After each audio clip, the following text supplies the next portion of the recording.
Good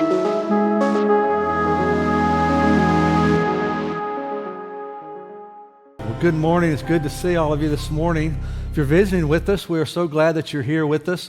We would love the opportunity to connect with you during the week. So we would invite you once the service is over and as you leave, if you'd stop by the Guest Connect desk and just fill out a Guest Connect card, drop it in that box, then that gives us the chance to contact you, connect with you this week, see if we can minister to you, answer any questions that you might have. And men, I want to remind you, April 26th, keep that date firmly in your mind. That's our men's night out at the High Plains Retreat Center, 5 to 8. The first couple of hours, we're just going to shoot stuff and throw stuff and just have a great time. We have added pickleball for those of you that like that. But then we'll come together for a time of encouragement and worship, and our men are going to be leading that. So we're going to have men leading men. It's going to be a great time of just ministry and connection and worship together. So I hope you'll make plans to join us for that. And feel free to bring a guy with you. Guests are welcome, and so if you've got some people in your neighborhood or in where you work that you think would enjoy that encouragement with a bunch of guys, then bring them and let's just have a good time together. April 26th. Well, we're continuing our look now into James with a series entitled Faith Works. Today we're in James chapter 4. And remember, faith works is one word with two concepts. It's a promise. Living by faith in God really works. It's also an outcome. So faith results in work. It expresses itself through work. So we've been going through each week, just looking at different areas of our life to where faith works. And so we've seen so far that faith works in temptation. It works in prayer. It works for life. It gives us life. It works with people. It's how we should relate and deal with people. This morning we're going to look at faith works through grace. Faith works through grace. We could say faith works with grace. Or we could say faith works because of grace. We could say faith works as a result of grace. The point is, without grace, faith does not work. So faith works because grace works. So we're going to talk a little bit about grace this morning. Let's look at our passage, James 4. We're going to pick it up in verse 4. James starts out verse 4, you adulterous people. Sounds like a real encouraging word this morning, doesn't it? It's going to be condemnation time. I mean, he just kind of he just comes at you with adulterous people. I promise, though, it's not a condemning word. It is an encouraging word this morning. But he does start out, you adulterous people. Don't you know that friendship with the world is hatred toward God? Anyone who chooses to be a friend of the world becomes an enemy of God. Or do you think Scripture says without reason that the Spirit He caused to live in us envies intensely? But He gives us more grace.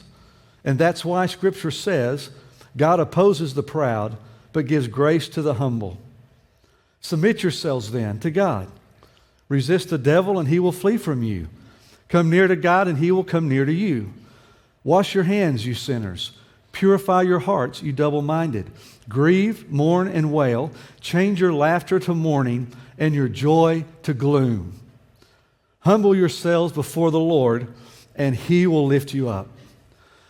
The main idea, the main thought, the key thought this morning is wrapped around the last part of verse 6. It's what I really want us to kind of think through and camp out on. God opposes the proud, but He gives grace to the humble. Now, grace here is that unmerited, unending favor and kindness of God. It's a gift. It talks about the benefit to the recipient. So God's grace gives us what we don't deserve, what we could never earn. And faith working really hinges on grace working.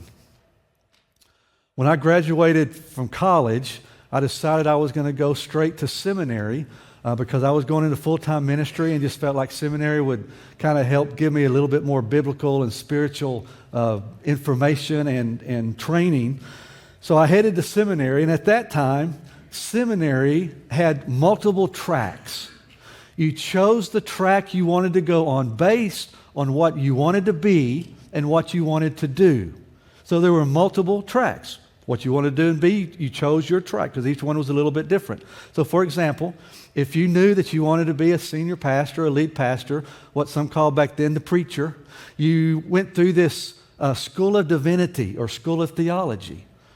If you wanted to be like a youth pastor or a children's minister, a young adult minister, you would go through the School of Christian Education or Religious Education. They had a track for counseling. So if you wanted to be a professional licensed counselor, you wanted to do Christian counseling, you'd go through the counseling track. If you wanted to do worship, do music, be a worship pastor, you went through the School of Music. They even had a recreation track. So if you wanted to do recreation in the church, you could take that track. But all these tracks were a little bit different. Each track helped you in that certain area, but it was based on what you want to be and what you want to do. Now, in this section of Scripture, James basically lays out two tracks for us. We can choose one of two tracks. You'll see in the verses here that these opposite words are coupled together, like friendship and hatred, friend and enemy, proud and humble, submit, resist. All these words are describing two different scenarios, two different ways to live, two different types of friendship. So that concept of choose your friends wisely really is appropriate right here. But these tracks are based on your heart and your desire. In other words, what you want to be and what you want to do. So in verse 6, we see that these two tracks really take a person two completely different directions. So it's very important which track you take. So take a moment, and I want us to kind of look through both of these tracks and get some information about them. So let's look at track one. It can just act like it's going this way. Track one leads you to the opposition of God. If you take track one, it leads you to the opposition of God. And James gives a description of those people who are on this track. He starts by saying they are proud. God opposes the proud. So these are the ones that are arrogant. They don't really think they need God for any reason. They think they have everything within themselves to be successful in life, to be successful in the life to come. Secondly, he says they love the world. Verse 4 says they have chosen to be a friend of the world, or they've chosen to develop friendship with the world. Now, both these words, friend and friendship, it comes from the same Greek root that we get a word phileo from, which is a type of love. It's a good type of love. There's nothing wrong with the word. It speaks to loyalty and affection. But here it's a negative connotation because it's saying these people have chosen their loyalty and affection to go to the world, to the things of the world. Their heart and their mind is set on the things of this world, on the treasures of this world. It says they've chosen friendship with the world. Chosen means to desire and to determine. In other words, you desire something, and because you desire that something, you're determined to go get that something.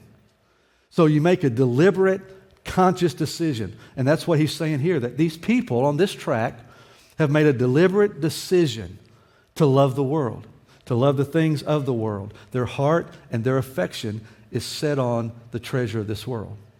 But third, James says, these are the ones that submit to the enemy. They have yielded themselves and submitted themselves to the work of the enemy. There's an interesting phrase in verse 5. It says, the Spirit God caused to live in us envies intensely. What in the world does that mean? Well, there's a lot of confusion, there's a lot of discussion, a lot of debate, a lot of disagreement about what that phrase means. Some people say when it talks about the Spirit, that he's talking about the Spirit of God who comes to live inside of you when you give your life to Christ as salvation. And so the Spirit of God that dwells in you as a believer is very envious towards you, very jealous towards you, wants him for you himself. The others would say, no, the Spirit's talking about the spirit of man, the spirit that's within all of us. We're born with this spirit. It's unregenerate to begin with, but it's that part that connects with God. Our spirit connects with the Spirit of God. And so they're saying, no, it's man's spirit that is bent toward envy. We are bent without Christ toward envy intensely. Well, to me, it revolves around this word envy. This word envy means to sour due to the influence of sin. It means to negatively energize someone with an embittered mind. It also means to be really glad when someone experiences misfortune and pain. So this word envy revolves around this concept of being sour, being influenced by sin, being bitter, and rejoicing when somebody else has a really bad day. That's a negative word. That's a negative connotation. Now, for me, there's freedom in how you interpret this because it's not crystal clear, but for me, I think it's talking about the spirit of man that envies. It has a tendency to envy. I think it goes back to verse 4 where we started with when he says, "You adulterous people." And that phrase is a summation of the first 3 verses there in chapter 4. Those first 3 verses speak to coveting and quarreling, wanting what other people have, wanting to fulfill your fleshly desires. So the idea is you want what others want, and when you can't get it, you quarrel, you fight, you kill, you get mad, etc. We have this tendency to envy intensely. And so with our spirit unchecked, when we just allow this ungodly fleshly desire and emotion to flood through, we have this capacity and this tendency just to envy intensely. In other words, we're giving in to the enemy. We're submitting to the enemy because that's what the enemy wants. He wants us to give into and be influenced by our sinful nature and by all that ungodly stuff. So he's saying these are people that have submitted themselves to the enemy. But fourth, he says, they resist God. In verse 4, it says they're demonstrating hatred toward God. Hatred here means hostility. They're hostile toward God. They've set themselves up as the enemy of God, and so they do with God what you would do with any enemy, right? You withstand them. You keep them away. You don't want the enemy to advance. So it's as if these people have stiff-armed God and said, I don't want you getting any closer to me. Or that they built up a wall and a blockade that says, I don't want you in my world, I don't want you in my business, I don't want you messing with me. So James here is saying that those here on track 1, they are the proud, the worldly, and those who are confused as to who they should submit to and who they should resist. And so he tells us that God opposes them. That track leads you to the opposition of God. Now, I don't know exactly fully what that means. I don't know how that would always flesh out in someone's life. I just know it doesn't sound very good. It's not the side of God that I want to be on. But he gives us another track. Track 2, as if it's going this way. Track 2 leads you to the grace of God. Track 1 leads you to the opposition of God, but track 2 leads you to the grace of God. And then he tells us who are the ones on track 2. Well, he starts by saying they are the humble. God gives grace to the humble. So the ones on this track are those who have humbled themselves. They realize, I desperately need God. I don't have what I need within myself to experience success in this life or in the life to come. But secondly, they love the Lord. They don't love the world. They love the Lord. Now, they live in the world, but their heart and their affection and their loyalty is to the Lord. They've set their minds, they've set their hearts on things above. So they love the Lord. Third, he says these are those that resist the enemy. They're not submitting to the enemy. Rather, they're doing all they can to resist the enemy. In verse 7, they're practicing what it says in verse 7.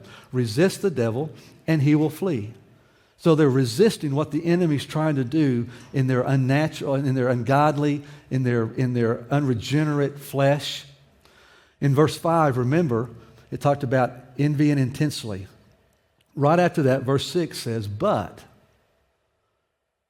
he gives more grace.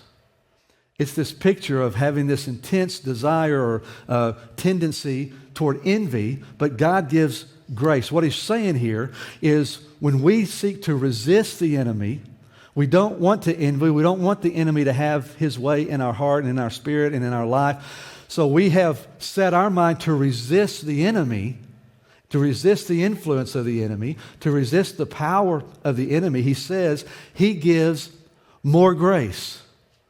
So when we set our mind, he's going to give us the grace to actually withstand the temptation, to withstand the pressure. And he gives more grace than we need. He continues to dispense and disperse that grace on and on continually as we continue through our life to need the grace to withstand and resist the enemy. So it's a picture of those who have set in their heart to resist the enemy, but fourth, to submit to God. They submit to God. In other words, they have no confusion as to who they should resist and who they should submit to. And so they've said, God, I welcome your word. I welcome your work in me. I welcome what you want to do in me. You basically say, God, have your way with me. So for these on track 2, it says that God gives grace to them. We see 2 different tracks going 2 different ways. Track 1 will lead you to the opposition of God. Track 2 will lead you to the grace of God. Now, for just a moment, I want you to set all of that aside in your mind. Just kind of put the track system over here to the side. We're going to get back to it in a moment. But I want to look now at verses 7 through 9 and see in a moment we're going to kind of put all this together. In verses 7 through 9, these verses speak to what I'm calling the 5 C's. The letter C. 5 words that start with C. The 5 C's. These 5 C's indicate your faith at work. When you are active in these 5 C's, when you're participating in these 5 C's, when these 5 C's are a part of your life, then faith is at work. Your faith is working. So what are the 5 C's? Cooperation, communion, consecration, confession, and contrition. Okay, one more time. Cooperation, communion, consecration, confession, and contrition. So let's walk through those briefly. The first C is cooperation. Verse 7 says, submit yourselves to God.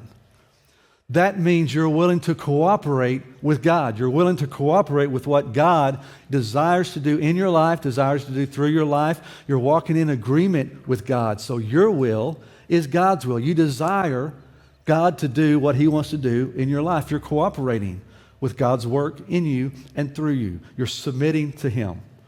The second C is communion. Verse 8, come near to God and He will come near to you. Now, I think this is probably a specific reference to the priest in the Old Testament times when he would go into the temple and do his work and they would have communion. The priest and the Father, God would meet the priest there in the Holy of Holies. But it's the idea of communing with God, spending time with the Father. Come near to God, He'll come near to you. So it's this deliberate act to be in the presence of God and commune with Him. And this act of communion is an act of humility. It's an act of worship. It's an act of faith. What you're saying is, God, I need you. I long for you. I desire you. I want to be in your presence. The third C is consecration. Verse 8 goes on and says, wash your hands. Now, this represents a desire to walk in the holiness of God, a desire to live a life that's set apart, that's separate from sin, and a life that is set apart for God and for God's glory. So it's this desire to walk in holiness. The fourth C is confession. Verse 8 continues and says, purify your hearts. This simply means be willing to acknowledge your sin. There should be a willingness to say, God, I've sinned and I confess that. I admit that I have sinned. That ties into the fifth C, which is contrition. Verse 9 says, grieve, mourn, and wail. That simply means to be sorry for your sin. Contrition and confession come together. Confession acknowledges the sin and says, yes, I have indeed sinned. But contrition steps in and says, I'm so sorry that I've sinned. My heart is broken because of that sin. There's a repentant spirit attached to that. So it's cooperation, communion, consecration, confession, and contrition. Now I want to make 2 notes about these 5 C's. The first is this. These 5 C's are only possible through grace. They're only possible through grace. Apart from grace, there are no 5 C's. Apart from grace, you cannot participate in these 5 C's. For example, apart from grace, you cannot have communion with God. Because we're unworthy, we're unholy, we're ungodly, We are sinful people. There's nothing within ourselves that would allow us to have communion with the Father. The only way we can have communion is through grace, what Christ did on the cross when He saved us and cleansed us and forgave us, and He put us in right standing before the Father. Now we can go before the Father blameless. Now we can approach the throne with grace. It's because now we have communion. So apart from grace, you can't have communion with God. Also, without grace, consecration is impossible. It's a no deal, because consecration is all about separating yourself from sin. The only way we can be set apart from sin is through the blood and the work of Jesus Christ. He's the one that set us apart from sin and took away our sin. So without grace, there's no consecration. Without grace, there's no need for confession. Because without grace, there's no forgiveness of sin. There's no cleansing of sin. There's no restoration from sin. So there's no reason to confess sin, because it's not going to do any good anyway without grace. So all 5 of these C's are only possible through grace. But here's the second thing I want you to note. The 5 C's are only practiced by the humble. They're only possible through grace, but they're only practiced by the humble. What I'm saying is the key to faith working through grace is humility. It all hinges. If grace is going to work through you, if your faith is going to work in this concept of grace, it only comes through humility. Faith works through grace for the humble. It says God gives grace to the humble. Now take that, and now grab your 2 tracks that you put on the side of your mind. Bring those back to the forefront now. I want to try to tie all of this together. Remember, track 1 leads you to the opposition of God. Track 2 leads you to the grace of God. But here's the deal. Track 1 is all about the proud. Track 2 is all about the humble. The proud who are on track 1 will resist every one of the 5 C's. But the humble on track 2 will embrace every one of the 5 C's. The proud say, I don't need cooperation with God. I don't need to cooperate with God. I know what I'm doing. I've got my life under control. I can take care of things by myself. Why would I cooperate with God? I've got it under control. The proud don't have to have communion with God. They don't long for communion with God for the same reason. I've got it.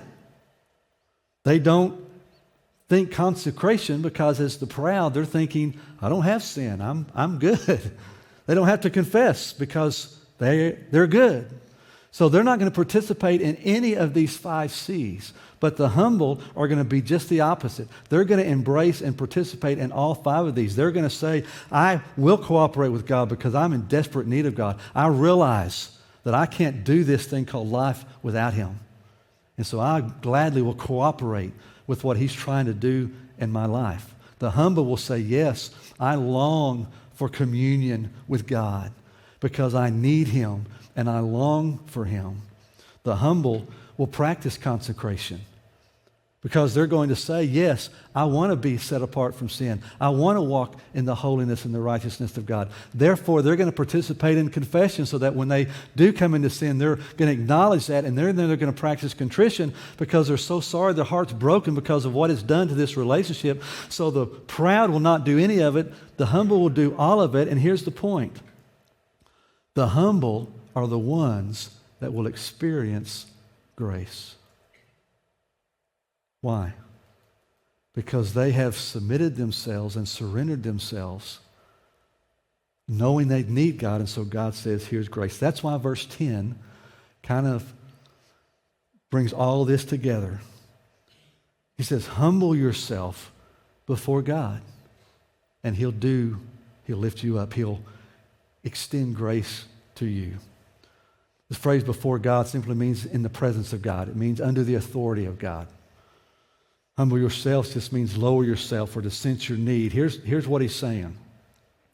When you acknowledge the presence of God and the authority of God in your life, and when you acknowledge that God is God, He's the Almighty One, He's the All-Knowing One, He's the All-Powerful One, He's the Creator, He's the Sustainer, He's the only one worthy of all of His names, as our worship songs say. And then in response to that reality, You submit yourself. You lower yourself. You bend yourself to his authority. You know your place. You understand your place. And so you sense your great need for him in your life, so you submit to him. When you do that, when you acknowledge who he is, and in light of that, you surrender yourself to him instead of resisting him, you surrender yourself to him. What it says is, you're the one that's going to be lifted up. You're the one that's going to experience and walk in and enjoy the grace of God. Grace and humility, they're intimately linked together and they work together. The humble are the ones who experience the full nature of grace. Let me give you an illustration. Let's say that in your work environment, whether it's your boss or owner or supervisor, whatever, they send out an email to everybody and saying, hey, I've got free sod poodle tickets. So if you want to go to a baseball game, I've got free tickets. I'm going to go put them in the workroom. I'm going to put them on the front desk. If you want to go and enjoy a game, just go pick up these tickets. They're free. They're already paid for. Just grab it and go enjoy a game. Or maybe they say, hey, I've got concert tickets at the Globe News Theater. So I'm going to put them here. So if you enjoy music, just go grab their tickets. They're paid for. Pick them up and go enjoy the concert. Well, probably in that scenario, there's going to be some people that are going to say, man, I love baseball. So they're going to go in there, they're going to grab up those baseball tickets, and they're going to go enjoy the game. Others may say, I love music. I'd love to go to this concert. So they're going to go by and they're going to pick up and grab these free tickets and they're going to go. But then probably there's going to be some people that are going to say, you know what? I hate baseball. What do I want to go to a baseball game for? I don't want to be out there in the wind and weather and next to people. I don't want to go to a baseball game. So they don't pick up any tickets. Somebody else says, you know what? I don't even like music. I don't enjoy music. I don't even like that concert. So I'm not going to go. So they just leave the tickets there and they don't pick up any tickets. In this scenario, tickets are available and offered to everybody. But only the ones who picked up the tickets and took them enjoyed the game and enjoyed the concert. Now, similarly, here's what James is saying, and here's the point. God offers grace to everyone. Grace is extended to every person without Christ as Savior. Grace has been extended to them for salvation. For every believer who has received Christ, he continues to offer grace to all of us. And grace in the big picture, it undergirds us all the time. Okay, but what we're talking now about is experiencing that grace and walking in that grace and enjoying that grace. He offers grace to everyone, but only the ones that receive it and say, I need that grace, actually experience this unbelievable kind of grace with God. It's offered to everyone, but only the humble are going to receive it and take it. So God says, I give grace to the humble. Why? Because they'll take it. He's offered it to all of us, but only the ones that said yes experience it. You may remember at the start of the message, I talked about these seminary tracks that you could choose from, and you chose those based on what you want to be and what you want to do. Well, the deal with all these different tracks at seminary is they all went to the same place. They were just different routes to get you to the same place, to get you to where you're better equipped and ready spiritually and biblically to fulfill the ministry you feel like God's called you to. So it's all going to the same place, just different ways to get there. But this is different in James. These are two different tracks, and spiritually they take you two different places. One leads you to the opposition of God. The other leads you to the grace of God. The proud that says, I can do this on my own without you, are going to go toward the opposition of God. And those that say, God, I desperately need you, I'll receive, they're going to experience grace. And the deal is, we get to choose. We get to choose which track we're on based on what we want to be, what we want to do, the kind of life that we want to live. So my encouragement is that we would choose the grace and not the opposition.